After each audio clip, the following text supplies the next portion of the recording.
Թվում ես դերը ասում ես քննեցեք աշխատող ասնողա ես բարձանում կործություն կնասիչ աշխատանք անեմ, բայց չի որ տանցեն նստելով ու այդ բարձանում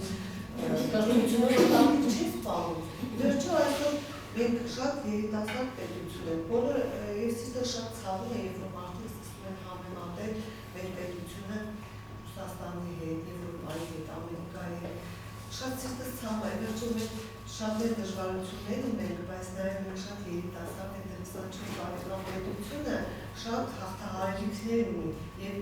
պատերազմի մեջ ենք։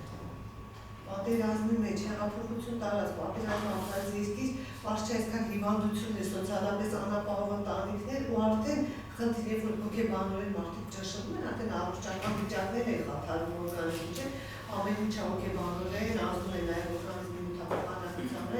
հիվանդությունները զարգանում են։ Դրա համար ուզում եմ, որ մարդիկ ավելի լավատես լինեն, իրենք ավելի բարի լինեն, այդ գումարը թող ոչ մեկի կյանքում դեր չխաղա, ու մարդիկ եթե ունեն գումար, թող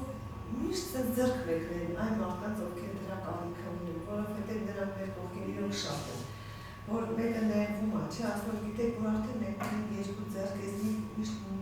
միջիչի օրինակն են բերում, երբ որ ինքը ծնվել է առանց թևերի մի ոտնաթաթով,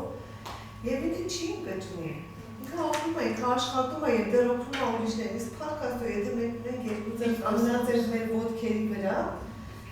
մի ձեռքով ձեռք մեկնենք մեր կողքին կանգնած ենք, մի ձեռքով մեզ օգնեն։ Ու եթե բոլորս այդպես լինենք, չէ, հավատացած եմ, որ մեր երկրի նման երկիր չի լինի, ինքնից կծաղկի։ Ու բոլորը կարծես բողոքում են, այդ բողոքականների մեջ ասում են, լավ, նա թել է ինքդ քո անձը քննի ու բողոքի, դες դու ինչ ես անում այս պետության համար, մեր ազգի համար, եթե յուրաքանչյուրը սենց վերցնենք մեզ նա քննենք, ինչ եմ անում ես։ Օրինակ առավոտը որ մեր եմ գնում, շատ կուզեի, որ յուրաքանչյուր քաղաքացի որ արտանում է, սենց վերկացանցվեց իր ամանջակալի մեջում, բայց ես արդեն հենց իմ ծառայում եմ հայրենիքիս։ Ու վերք եմ տեսնել ինչ եմ անելու այսօր հայրենիքիս համար, որ գիշեր